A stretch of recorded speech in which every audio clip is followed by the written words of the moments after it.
जिनके हृदय हरिनाम बसे तिन और का नाम लिया ना लिया, और जिनके द्वारे पे गंग बहे तिन कूप का नीर पिया ना पिया।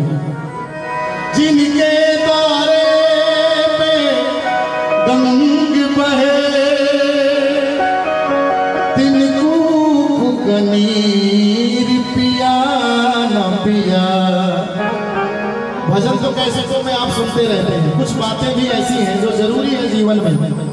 हम आप बड़े भाग्यशाली हैं, सौभाग्यशाली हैं कि भारत जैसे वर्ष में, भारत जैसे देश में हम लोगों का जन्म हुआ है, और उसमें भी एक कृपा हुई है कि हम लोग हिंदू सनातन धर्म में पैदा हुए हैं।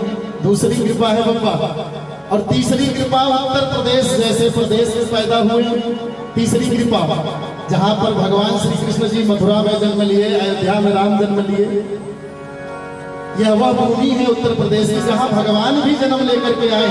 सौभाग्यशाली तीसरा नंबर पर, और चौथा नंबर और सौभाग्यशाली है कि प्रयागराज जो तीर्थों का राजा है, प्रयागराज हमारा जो तीर्थों का राजा है, जहाँ पर 3 नदियों का संगम है, गंगा यमुना सरस्वती, जिसको संगम के नाम से भी जाना जाता है। हम लोग सौभाग्यशाली हैं, परम सौभाग्यशाली हैं।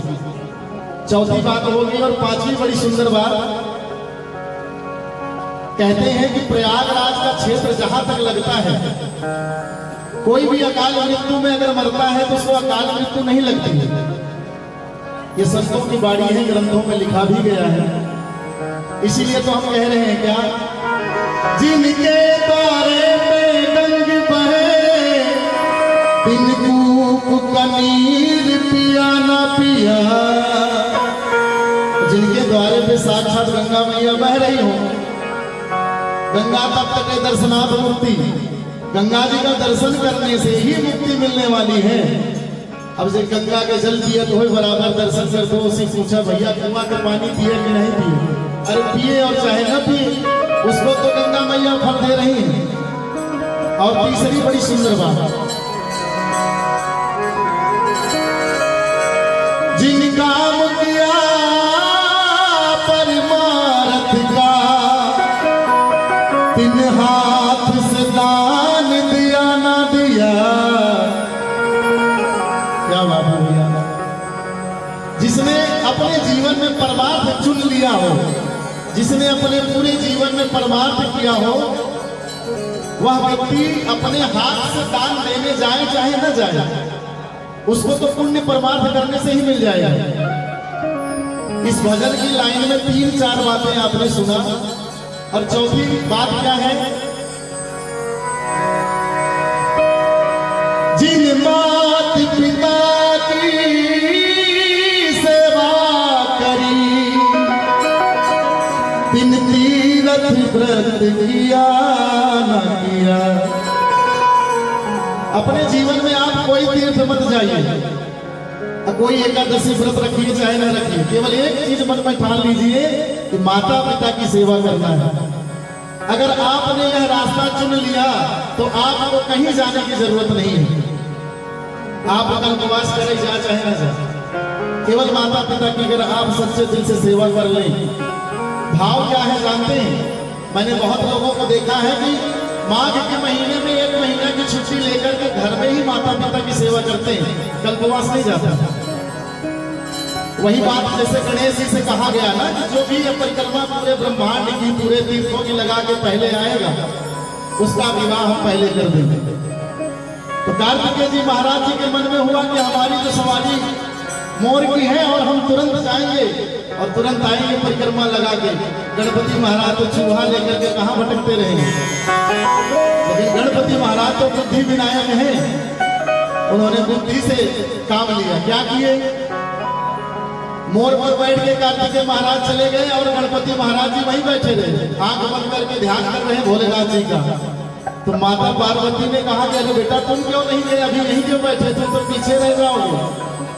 बोले पीछे वो रहेंगे जो माता पिता को छोड़ करके चले जाते हैं, माता पिता को छोड़ करके जाना नहीं चाहिए।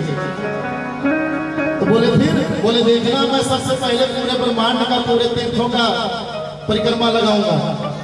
चूहा पर भी नहीं बैठे, पैदल ही परिक्रमा कैलाश की लगा ली, और घूम के 3 बार आके प्रणाम कर लिए। शंकर जी ने कहा कि वाह, बोले हमारे तो माता पिता के चरणों में ही चारों धाम है, तो मैं क्यों भटकने जाऊंगा ही।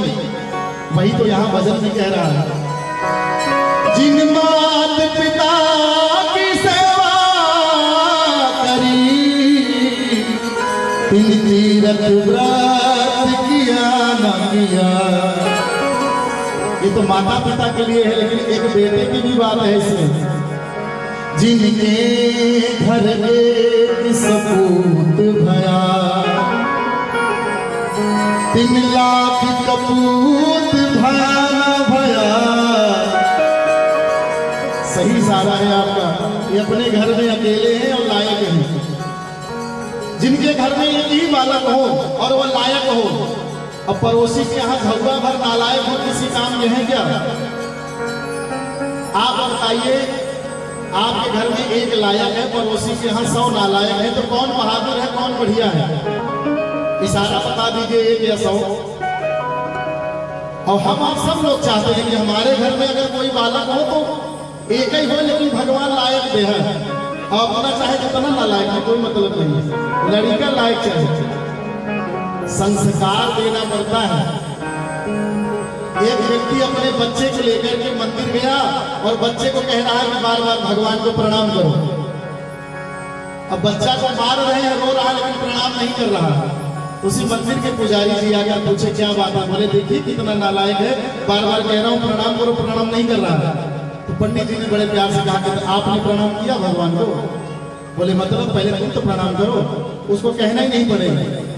जैसे बाप ने लेट करके भगवान के सामने प्रणाम किया, वैसे बच्चे ने भी लेट के प्रणाम कर लिया। भाव समझ में आया कि जब आप खुद संस्कारी हो जाएंगे तो बच्चे भी संस्कारी होंगे। और आप सोचते हैं कि हम पिए खाएं सब कुछ करें और हमारा बच्चा लायक हो, तो भैया बड़ा मुश्किल काम है। जिनके घर एक सपूत भया, कपूत भया न भया। इसके अंतिम लाइन में क्या भाव है? तुलसीदास विचार कहे, हाँ, तुलसीदास जी ने विचार के अंतिम लाइन में बड़ी अच्छी बात कही है। खास करके हमारे तारड़ी के जो भक्त लोग हैं सुने। तुलसीदास विचार कहे, कपटी को मीत किया न किया। जो कपटी हो, जो छलिया हो, धोखेबाज हो बब्बा, उसके साथ आप चाहे दोस्ती कर ले चाहे दुश्मनी, एक जैसा नहीं है। भाव समझ रहे हैं कि कुकुरे से दोस्ती करा, काटे या चाटा, दोनों नुकसान आएगा। ये हमारे जब दोस्ती करे तो बढ़िया लोगों से करे, और नहीं तो बेकार वाले से तो कोई मतलब ही नहीं। आइए, अगर आपको मेरी वीडियो पसंद आई, इस वीडियो को लाइक कीजिए, अपने फ्रेंड फैमिली के साथ शेयर कीजिए। चैनल पर नए हो तो उस बटन को क्लिक करके कर देना। तब तक के लिए बाय बाय।